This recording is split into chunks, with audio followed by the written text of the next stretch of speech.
Good evening, everybody. This is Sweat, and another one of my personal favorites. The ACR has finally made its way into Battlefield 3, and this time it's under the form of the ACW-R.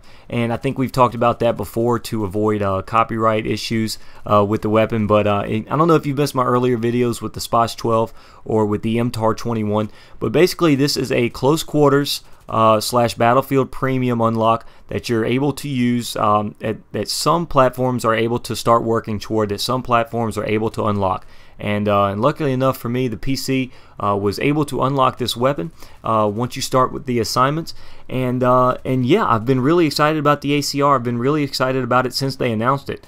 And to be honest with you, I'm just a bit disappointed, not in the weapon's performance, but kind of what could have been. But first, let's quickly cover the battle log description of this new weapon, which is this adaptive combat rifle, ACR, adaptive combat rifle.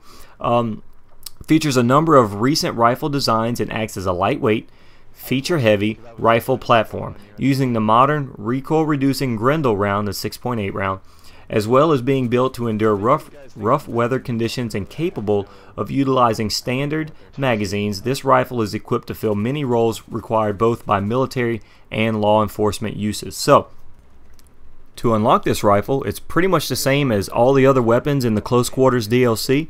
You have to grind through your assignments.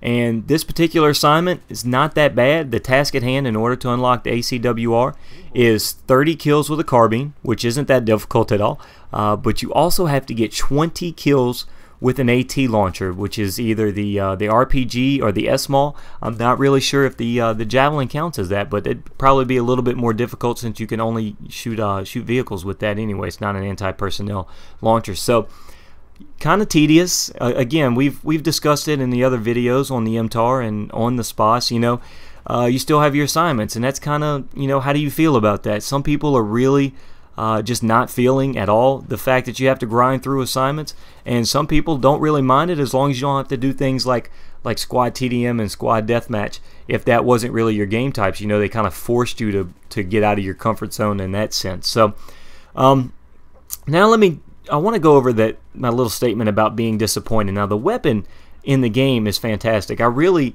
am encouraged by how well this weapon handles, how accurate it is. It does seem like it takes a few too many rounds to kill. I'm not sure of the damage.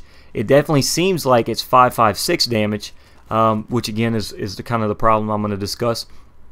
And you'll notice that I'm always reloading, and that's because you get 26 rounds in a magazine, and of course you can have 27 rounds total if you have a full magazine and one in a chamber, and that can come back and bite you. I mean, you guys, if you've noticed my videos, all my videos before, I am constantly reloading just to put that one extra round in the chamber and having a full magazine, because sometimes the difference in a firefight is that one extra round.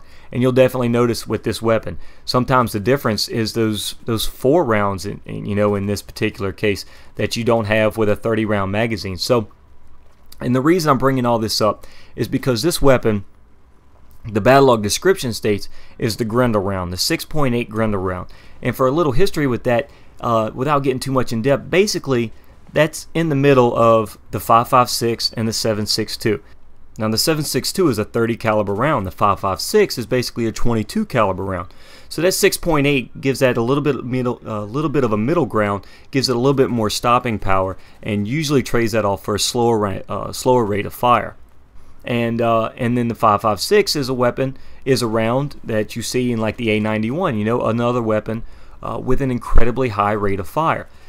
What I really wish, and this weapon, the ACW-R, is in the engineer kit, and I really wish that they would have given this weapon a longer barrel, because it is an adaptive combat rifle.